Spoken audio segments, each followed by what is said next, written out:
Slaughtering animals, and especially humans, to gain the favor of gods is something people in civilized societies consider barbaric, disgusting, and yes, even evil. Yet for some reason, despite the God of the Bible supposedly being all-powerful, he was unable to forgive his followers unless they killed and burned animals for him. Make an altar of earth for me, and sacrifice on it your burnt offerings and fellowship offerings, your sheep and goats and your cattle. And, in fact, the law requires that nearly everything be cleansed with blood, and without the shedding of blood there is no forgiveness. And several times throughout Leviticus, it is a burnt offering, an offering made by fire, an aroma pleasing to the Lord. That's right, God enjoys the smell of burning flesh. But it doesn't stop there. God even accepted human sacrifices. And Jephthah made a vow to the Lord, "If you give the Ammonites into my hands, whatever comes out of the door of my house to meet me when I return in triumph from the Ammonites will be the Lord's, and I will sacrifice it as a burnt offering." Then Jephthah went over to fight the Ammonites, and the Lord gave them into his hands. When Jephthah returned to his home in Mizpah, who should come out to meet him but his daughter? And he did to her as he had vowed. Since God is all-knowing, he knew Jephthah's daughter would be the one to walk out to meet her father. Yet even though God was supposedly against human sacrifice, he still carried out his end of the bargain by helping Jephthah defeat his enemies. Jephthah then fulfilled his part by making a burnt offering of his daughter, which meant he slit her throat, skinned, dismembered, gutted, and roasted her so that God could enjoy the smell. God could have simply turned the deal down or stopped Jephthah before he murdered his daughter, but he didn't. Instead, he let an innocent girl be sacrificed to him, a girl that had done nothing to deserve such abuse. And for those who still insist that God didn't accept human sacrifices, consider the act Christians believe is central to their faith. And by that will we have been made holy through the sacrifice of the body of Jesus Christ once for all. Here, God's repulsive desire for sacrifices culminated in his demand that his own son hang from a cross until dead. God wanted Jesus to be sacrificed. That was the only way he would allow humans to be saved. Again, this despite his supposedly being all-powerful and thus by definition capable of forgiving people without requiring them to commit murder.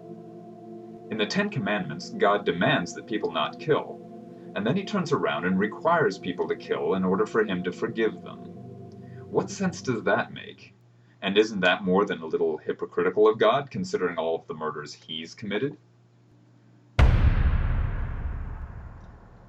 Some people believe that torture committed to acquire vital information may be justified, but virtually everyone would agree that torture committed for no other reason than to cause pain and suffering is simply evil. Yet God orders torture for the sole purpose of inflicting suffering upon others. Not to acquire vital information, not to convince someone to behave better in the future, not any goal other than to cause gratuitous agony. They were not given power to kill them, but only to torture them for 5 months. And the agony they suffered was like that of the sting of a scorpion when it strikes a man. During those days men will seek death, but will not find it. They will long to die, but death will elude them. But worse than that is what happens in hell. And the devil who deceived them was thrown into the lake of burning sulfur, where the beast and the false prophet had been thrown. They will be tormented day and night forever and ever. The dead were judged according to what they had done as recorded in the books. If anyone's name was not found written in the book of life, he was thrown into the lake of fire. Biblical literalists take this as meaning that those whom God does not save will be tortured for all eternity, with no hope of redemption. But what is the point of eternal torment other than to cause misery for misery's sake? What act could be more evil? Wouldn't a good God simply and mercifully destroy, or perhaps even rehabilitate, those souls not destined for heaven? Why allow them to suffer if there's no redemption? What's the point? Even for those who believe that hell isn't eternal for most human souls, the passage clearly states that the devil, beast, and false prophet will be tortured forever. Again, no matter how evil they may be, what's the point of causing them such incredible suffering? Does God enjoy watching them suffer? If not, then why does he do it? These are not questions that a moral person can simply ignore. Few behaviors are considered more evil than abusing children, the most innocent among us. Yet throughout the Bible, God shows a callous disregard toward them. For example, then God said, "Take your son, your only son Isaac, whom you love, and go to the region of Moriah. Sacrifice him there as a burnt offering on one of the mountains I will tell you about." Abraham built an altar there and arranged the wood on it. He bound his son Isaac and laid him on the altar, on top of the wood. Then he reached out his hand and took the knife to slay his son. God did stop Abraham at the last moment, but imagine the experience from Isaac's point of view. He saw his own father come after him with a knife, fully prepared to murder him in the name of God. That's a memory he surely had seared into his brain for the rest of his life. I'd call that child abuse. Now, some may say that although the passage implies Isaac was a child, it is possible he was actually an adult, in which case this wouldn't have been child abuse. Sure, that's conceivable, but how would that make God's behavior toward Isaac any less evil? This, however, is an undeniable example of God directly abusing children.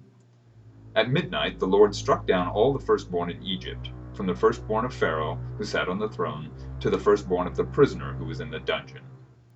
While it is possible God killed those children instantly without causing them to suffer, that doesn't mean God didn't abuse them. And here's an example where God made a child sick and took a week to kill him. "And the Lord struck the child that Uriah's wife bare unto David, and it was very sick. David therefore besought God for the child. And it came to pass on the 7th day that the child died." Although God was punishing David, he inflicted the sickness on his child. The child had done nothing wrong, but God made him suffer and killed him anyway. And sometimes God slaughtered children in particularly gruesome, painful, and terrifying ways. "And as he was going up by the way, there came forth little children out of the city, and mocked him, and said unto him, Go up, thou bald head, go up, thou bald head.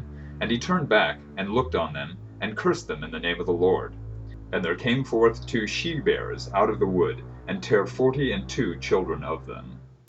Just because a bunch of kids mocked a prophet, God sent a couple of bears to tear them to pieces. How can such an act be considered anything but evil? A few later translations of the Bible replace the term little children with youths or boys, to imply that the children could have been teenagers. Even with the change, what kind of justice includes sending bears to tear up kids just because they make fun of somebody? Many people consider animal abuse to be as evil as child abuse, yet at various times in the Bible, God shows cruel indifference to animal suffering. Apart from his frequent desire to have them sacrificed to him, he also orders them to be maimed. "The Lord said to Joshua, Do not be afraid of them, because by this time tomorrow I will hand all of them over to Israel, slain. You are to hamstring their horses and burn their chariots." If God had ordered Joshua to simply kill the horses, it would have been far more humane than slashing their leg muscles to cripple them and cause them to die slow, lingering deaths.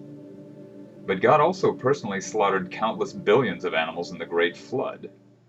The waters rose and increased greatly on the earth. Every living thing on the face of the earth was wiped out.